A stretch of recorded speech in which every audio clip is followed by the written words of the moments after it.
My husband looked me in the eyes one night and said something that changed everything. It wasn't about another woman. It was about me with another woman. At first, I laughed. I thought he was kidding, but then I saw the way he looked at me. He wasn't joking. He meant it. What would you do if the person you love the most told you their deepest fantasy, and it had nothing to do with them and everything to do with you? Would you run? Would you question everything? Or would you actually go through with it? I want you to tell me right now. What would you do if your partner asked you to explore something you never saw coming? Would you give it a chance, or would it break you? Drop your answer in the comments. I'll be reading them all. And hey, if stories like this pull you in, don't forget to like and subscribe. We're just getting started, and this one goes places. Hi, I'm Bessie Charles, and this is the story of how something that started as his fantasy turned into something way deeper than either of us expected. It's not just a story about crossing lines, it's about trust, curiosity, and facing the parts of yourself you've buried for years. I never thought I'd be the kind of woman to say yes to something like this. I never thought he would be the one to suggest it. But when that night finally came, and I found myself standing at the edge of a choice, I realized this wasn't just about him anymore. This wasn't cheating. This was a mirror, and what I saw changed everything. If you think you've heard stories like this before, trust me, you haven't. Because what happened next wasn't what anyone expected. And by the end, I didn't just break a rule, I broke free. Let me take you back, before the wild confession, before the night that changed everything. There was just me, Bessie.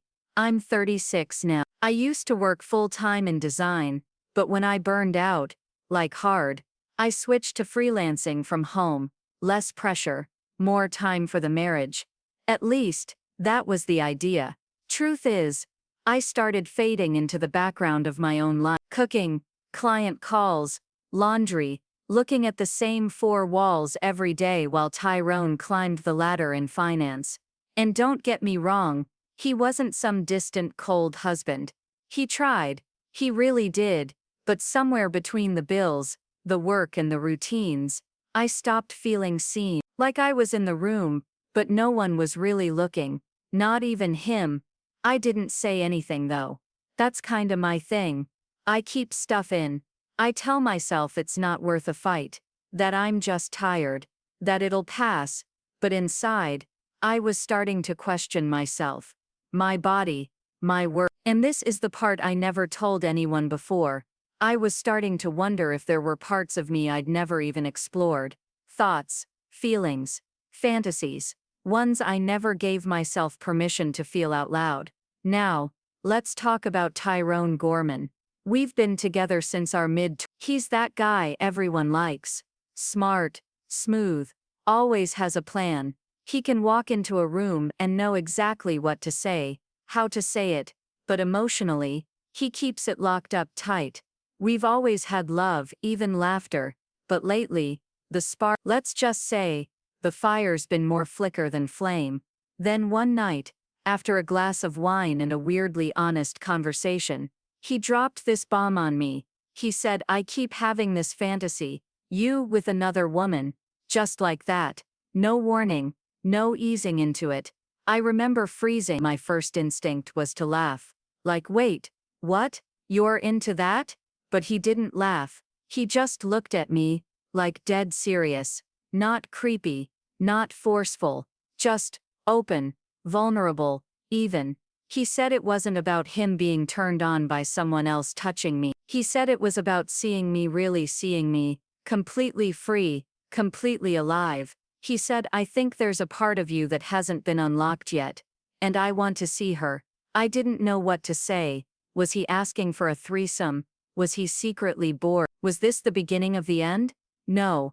It didn't feel like betrayal. It felt like an invitation, but I wasn't ready to RSVP just yet. Now here's where things get interesting. A few weeks after that conversation, guess who pops up in my Instagram DMs? Ginger Bailey. We hadn't talked in years. We were close in college, like late night wine and way too honest talks kind of close. I always knew there was something electric about her, but I never let myself go there. She's a yoga instructor now, all sunshine and flowy skirts and that confident kind of energy that makes you feel seen without even trying. At first, it was innocent, just catching up, but the more we talked, the more I remembered how she made me feel back then, and how I hadn't felt like that in a long time. She didn't flirt, not directly, but her words, her attention, it felt like slipping into warm water, safe, alive, curious, and the craziest part, I told Tyrone, I told him Ginger and I had reconnected, and he just smiled and said, maybe that's the universe nudging you. It wasn't like I ran into Ginger's arms the next day. I wrestled with it. Was this cheating? Would this destroy what Tyrone and I had built? Was I doing this for him? Or was I about to admit that part of me wanted this too? I didn't have the answer, but I knew the questions weren't going away, and when I saw Ginger in person again, something shifted, not just between me and her, but inside me, the woman I used to be, the version I kept hidden under the wife, the routines, the people pleaser. She started waking up. I hadn't made any decision yet, but I knew one thing for sure, nothing was going to be the same after this. You know, if you'd seen us in the beginning, you probably would have thought we were that couple, the ones who had it all figured out. Tyrone and I were like fire and rhythm. We laughed all the time. We'd take spontaneous road trips just to chase sunsets, or hit up food trucks 2 towns over, because someone posted a photo of a burrito that looked insane. We used to lie on the floor and talk about our future, big dreams, big feelings, big plans. We were best friends who couldn't keep their hands off each other, but somewhere along the way, it faded. Not in one big dramatic drop, more like a slow leak you don't notice until you're standing in a puddle wondering when it all started. He got busy with work, long hours, back-to-back calls. I started staying up later than him. We'd pass each other in the hallway like roommates with shared responsibilities, instead of lovers who used to text from 2 rooms apart just to say I miss you. Intimacy became logistical, a routine kiss here, a good night there, but real connection. It started to feel like a thing we used to do, and I didn't know how to ask for it without sounding like I was accusing him of not loving me anymore. So I just stayed quiet, told myself he was tired, that I was tired too, that this was normal, but it was. Then one night we were watching some dumb movie on Netflix. One of those rom-coms where the girl ends up kissing her best friend in a rainstorm and it's this big emotional breakthrough, and I made some offhand joke like, well, that's dramatic. And Tyrone, he turned to me dead serious and said, have you ever thought about that? I blinked. Thought about what? He said, being with a woman, even just once. Have you ever wanted that? I laughed. Instinctively, like, okay, this is weird, but he didn't laugh. He didn't even smirk. He just looked at me, calm. I've been thinking about it, a lot, and I realized, I want to see you like that, not because I'm bored or because something's missing, but because I think there's something inside you that wants to come out, and I want to be the one who helps you find it. I didn't know what to say. Part of me felt exposed, like he had reached inside my head and pulled out thoughts I hadn't even admitted to myself. Another part of me felt offended, like was I not enough for him? Was this some roundabout way of asking for something he thought I wasn't giving? And then, there was this other part, the part I kept buried deep down, the part that had wondered. Once, maybe twice, I remembered nights where I felt drawn to certain women, not in a full-blown, butterflies in my stomach way, but like a quiet hum in the background, something I never had the courage to unpack, but I'd told myself, you're straight, you're married, you love your husband, you don't go there. So when he said it, my head was spinning. I wasn't sure what to feel. He noticed, and he backed off. Hey, he said, I'm not asking for anything, I'm just being honest. If it's a no, it's a no. I love you. That doesn't change. And I believed him. That's what made it hard, because it wasn't pressure, it wasn't manipulation, it was love, it was trust, it was him saying, I see more in you than you let yourself see. And now I had to ask myself, a question I'd spent years avoiding, what if I wanted it too? Not because he brought it up, but because something in me, something quiet and patient, Had been waiting for permission. That night, I lay in bed next to him staring at the ceiling. I kept thinking about the way he looked at me when he said it.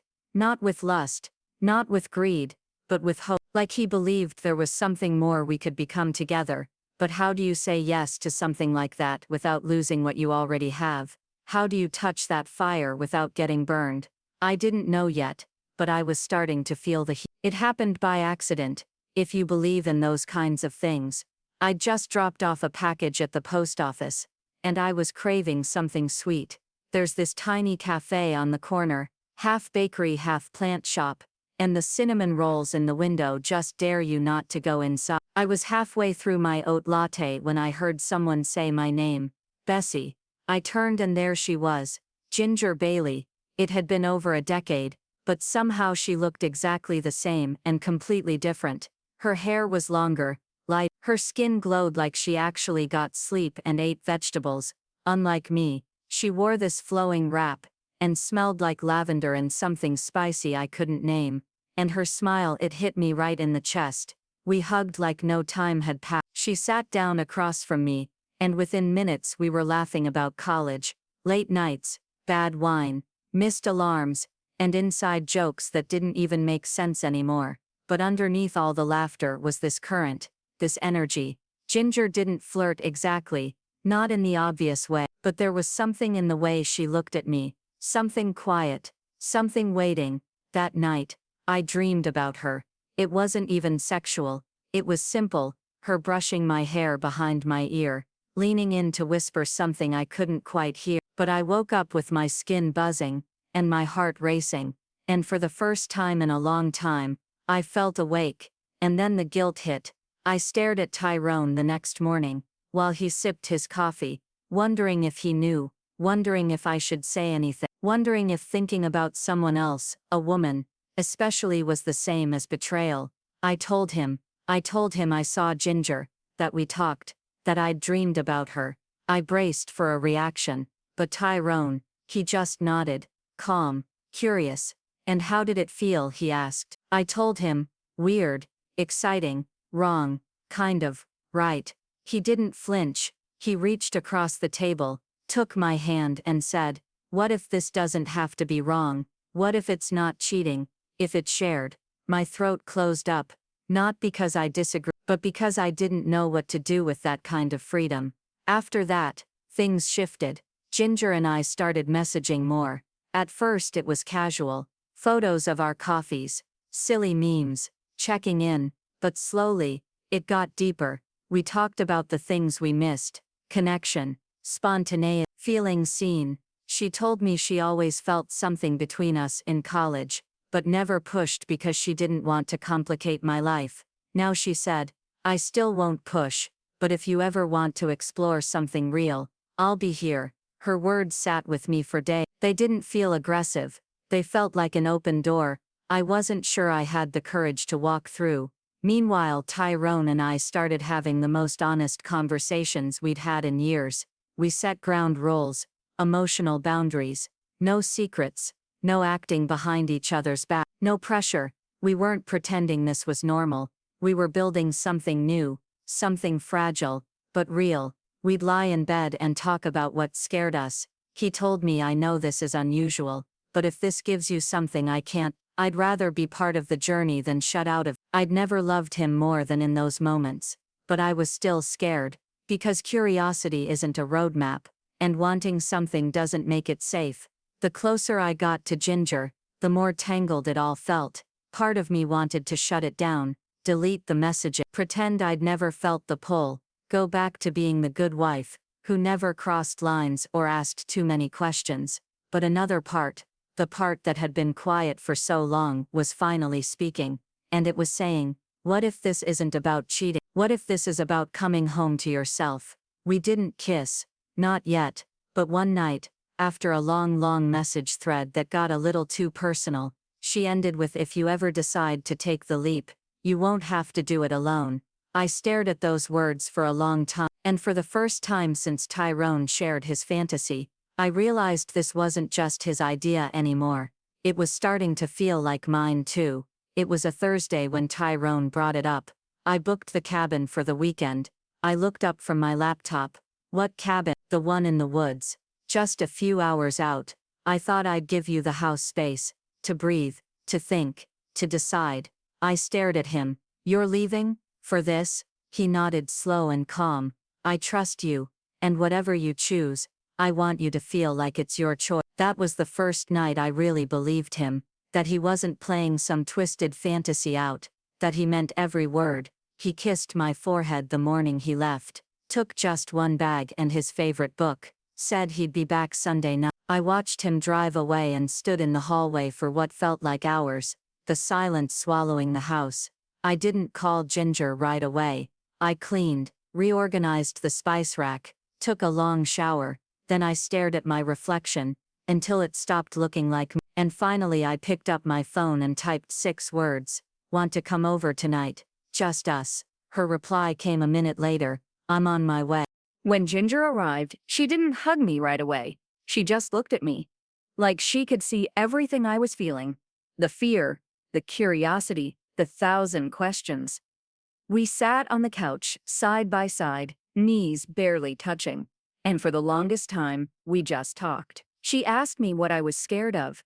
I told her, of losing myself, of wanting something I can't take back, of hurting him, of not knowing who I am anymore. She took my hand and said, "You're not doing anything wrong. You're just getting honest. That takes guts." We talked about college again. The late nights, the tension we both felt, but never spoke about. She admitted she'd wanted to kiss me once back then, but didn't want to risk our friendship. I laughed, surprised. I had no idea. I know, she smiled. You weren't ready, but maybe you are now. There was a long pause, that kind where the air changes, thick with something unspoken. And then, slowly, she reached for my face. It wasn't like in the movies. No dramatic music, no desperate grabbing. It was soft, slow, almost shy, her lips on mine, a question instead of a statement. And I said yes, with my mouth, with my hands, with the way I leaned in, instead of pulling away. My heart was racing, my body trembling, and inside my head, everything was crashing into everything else. Is this for him? Is this for me? What if it's both? What if that's okay? We moved from the couch to the bedroom, but nothing about it felt forced. It was like discovering a part of me I didn't even know was asleep. There was laughter, nervous, breathy. There were moments where I almost pulled away, overwhelmed, and every time, Ginger just slowed down, waited, checked in. There was no performance, no pretending, just skin, breath, tears. And when it was over, she didn't roll away. She didn't get up. She pulled me into her arms and whispered, "You don't need to define anything tonight." That's when I started crying. Not because I regretted it, but because for the first time in so long, I didn't feel confused, or broken, or wrong. I felt real. I don't remember falling asleep, but I remember waking up. Her hand was still wrapped around mine. The sun was peeking through the blinds, and I just laid there staring at the ceiling, wondering how I'd ever go back to being who I was before this. This wasn't a betrayal. It wasn't some reckless fantasy. It was a beginning, even if I didn't know what kind. When Ginger left later that morning, she kissed me on the cheek. No big speeches, no heavy expectations, just this calm, knowing look, like she understood I had 1,000 thoughts to sort through. She said, "Take your time, Bess, I'll be here." And then, she was gone. I sat on the edge of the bed for a long time, wrapped in silence, and one question echoed through my head, over and over. What if this wasn't a detour, but a turning point? The first thing I noticed when Tyrone walked through the door Sunday night was how calm he looked. He set his bag down in the hallway, gave me that small tired smile of his, and said, "Hey," just like that, like nothing had changed. But everything had. We stood in the kitchen in silence for a moment. He poured himself a glass of water. I fiddled with a spoon. The words were buzzing in my chest, waiting to be spoken. So I said them. She came over. He didn't flinch. "Yeah?" he asked softly. I nodded, not sure how to keep my voice steady. We talked. A lot. And then, it happened. He looked at me, really looked at me. Not with suspicion, not with judgment. Just present. I waited for a reaction. A pause. A crack. Something. But he just took a breath and said, I thought it would be exciting, but hearing you talk about it now, it sounds like it was something more. I whispered, you're not mad. And he smiled, gentle, a little sad. No, I've never felt closer to you. Not because of what you did, but because you let me in. We stayed up late that night, on the floor, like we used to. He asked questions, not to pry, but to understand what it felt like, what it meant. I answered honestly, even when I didn't have the words yet, and for the first time in years, we were really talking. No shields, no roles to play, just two people letting each other be human. The days after were harder than I expected. Not because of regret, but because I was shifting. I could feel it. I started journaling again, something I hadn't done since before we got married. I wrote down everything I felt, every thought, every tangled knot of guilt, relief, longing, and clarity. I went to therapy. The first session, I sat there in front of this stranger and said, I did something that should have felt like a betrayal, but it didn't. It felt like truth. And the therapist didn't blink. She just said, then let's find out why. I began to realize it was never just about Ginger. Yes, she was the spark, but the fire that had been building inside me for years. It was about owning parts of myself I'd buried, about the version of me I was always too scared to become, the one who asks for what she wants, the one who feels everything instead of numbing, the one who stops apologizing for her complexity. Ginger didn't push for more, no follow-ups, no drama, just a few quiet texts. You okay? Thinking of you. A week later we met up at the park, just to talk. We sat on a blanket under this huge oak tree, the sun flickering through the leaves. She looked at me and said, you've changed. You're more here. I smiled, not knowing what that meant. Then she added, I've always admired your softness, Bess. You didn't need saving. You just needed to be seen. Tyrone and I had hard conversations after that, not angry ones, just real ones. He admitted to moments of jealousy, wondering if Ginger had touched something in me that he couldn't. I told him the truth.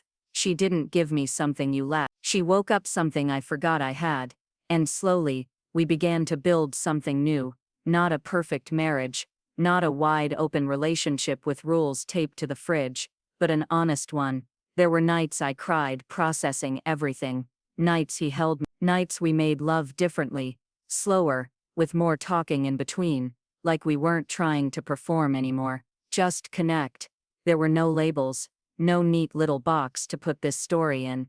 It wasn't a scandal, it wasn't a breakup, it was a reckoning. And yeah, I struggled with guilt. There were mornings I looked in the mirror and thought, who are you? But over time I forgave myself, not because I didn't make a mess, but because I finally chose myself without leaving anyone behind.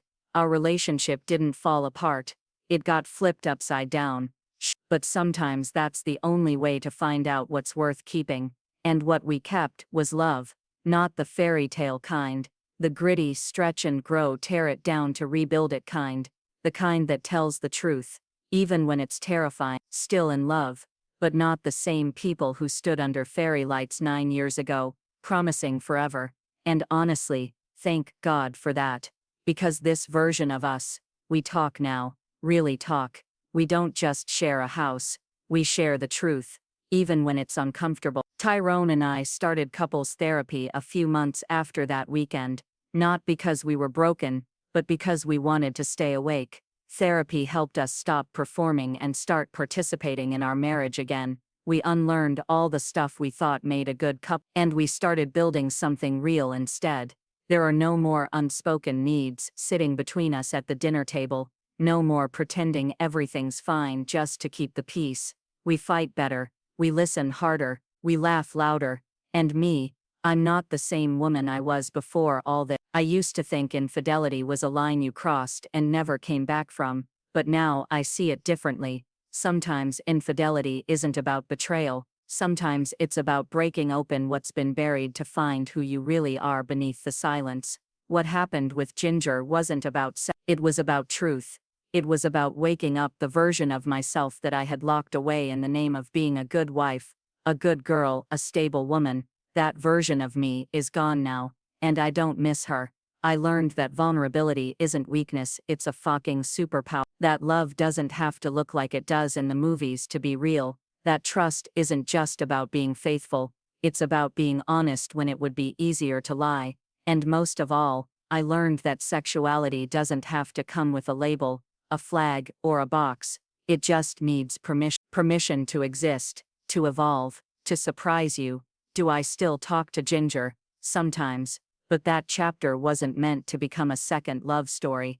It was meant to rewrite the one I was already living. She helped me find the door, but I walked through it on my own. Tyrone didn't lose me in all this. He found me, and I found him again. But more than that, I found myself. Not the wife, not the idea of who I thought I should be, just me, messy, brave, still learning, but finally free. Now I've got a question for you.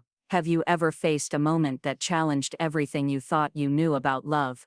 A moment that made you stop, shake, question, and then grow? Drop your story in the comments. You never know who you'll help by sharing it. And hey, if this story hit something in you, if it made you think or feel or even just breathe a little deeper, go ahead and hit that like button, subscribe, share this with someone who's asking themselves some hard questions too, because these are the stories we don't talk about out loud, but we should, and I've got more to tell. I'll see you next time. Same truth, just a different shade.